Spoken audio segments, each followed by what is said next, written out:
네, 현장 포커스 시간입니다. 통일부가 오늘부터 이 교육부와 함께 통일 교육 주간을 진행합니다.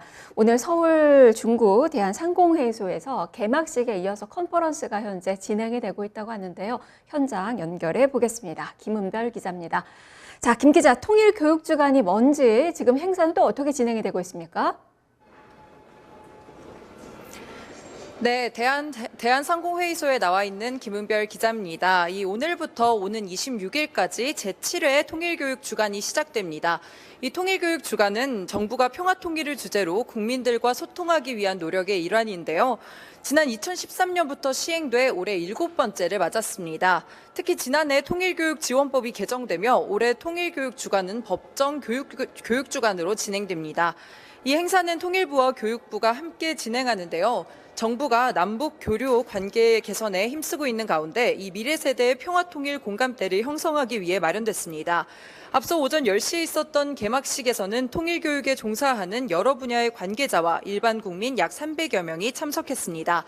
이 김현철 통일부 장관도 참석했는데요. 김 장관은 통일교육을 공감과 소통으로 평화의 감수성을 기르는 과정이 되도록 노력하겠다라고 말했습니다.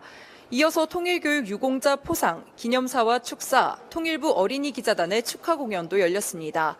개막식 내부에는 평화와 통일교육과 관련된 도서 300권과 영상자료가 있는 도서 전시회도 개최됐습니다.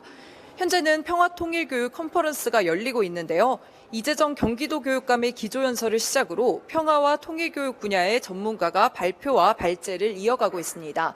세션은 총 3개로 나뉘는데요. 첫 번째는 한반도의 지속가능한 평화와 교육, 두 번째는 평화통일교육의 방향과 쟁점, 마지막으로 학교와 사회, 해외의 통일교육입니다. 이 사전에 참여를 신청한 시민단체 관계자와 교사, 학생 등 청중들도 사전 질의서와 현장 질의로 토론에 자유롭게 참석할 수 있습니다. 이렇게 다양한 통일 교육과 관련 단체들이 모여 다채로운 행사로 구성됐는데요. 박광호 통일교육원 교육기획부장님 모시고 이 행사 취지와 기대 효과에 대해서 들어보겠습니다. 네, 안녕하세요. 네, 안녕하세요. 네, 행사 취지와 기대 효과 좀 말씀 부탁드릴게요. 네, 우리 학생들은 입시에 쫓기고 그리고 어른들은 또 매일매일의 삶에 바쁘고 해서 우리가 분단돼서 살고 있다는 사실 자체를 잊고 살게 되는 것 같아요. 그래서 최소한 1년에 한 주 정도는 통일에 대해서 생각을 해보고 또 얘기해보는 그런 기간을 가져야 되겠다 해서 통일교육 주간을 정하게 된 것입니다. 특히 올해부터는 이게 이제 법으로 5월 넷째 주를 통일교육 주간으로 정해서 전국적으로 여러 가지 행사가 진행이 되고 있습니다. 이렇게 해서 통일교육 주간을 통해서 우리가 통일을 해야 되겠다 이런 마음가짐을 가다듬고 또 언젠가 올 그날을 위해서 우리 온 국민의 뜻을 한데로 모으고 그런 계기로 삼고자 합니다. 네, 고맙습니다.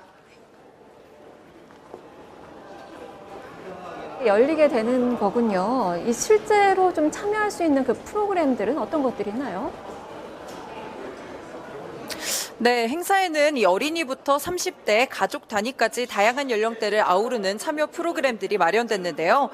내일부터 22일까지 임진각에서는 통일 리더 가족 캠프가 열립니다. 또 초중등학생과 가족들이 함께 즐길 수 있는 연날리기 프로그램이 마련되어 있습니다. 20대와 30대들이 참여하는 프로그램도 있는데요. 평화와 번영의 통일 한반도를 주제로 오는 25일 남북회담본부에서 제5회 대학생 통일 모의국무회의 본선이 열립니다. 이 아울러 통일교육 선도대학 9곳에서는 토론대회와 체험 프로그램이 진행될 예정입니다. 젊은 층이 많이 모이는 신촌에서는 24일 통일청춘 라이브가 열리는데요. 남북한의 청년들이 함께 일상적 주제에 대해 남북 간의 차이를 이야기하게 됩니다. 이 밖에도 오는 24일부터 이틀간 대학로 마로니에 공원에서는 서울 통일교육센터와 통일교육협의회가 주최하는 제4회 통일공감 마로니에 축제가 열립니다. 온라인에서도 각종 행사와 포스터 앞에서 인증샷을 찍는 선착순 이벤트, 또 평화통일교육 수업 인증샷 이벤트가 마련됐습니다.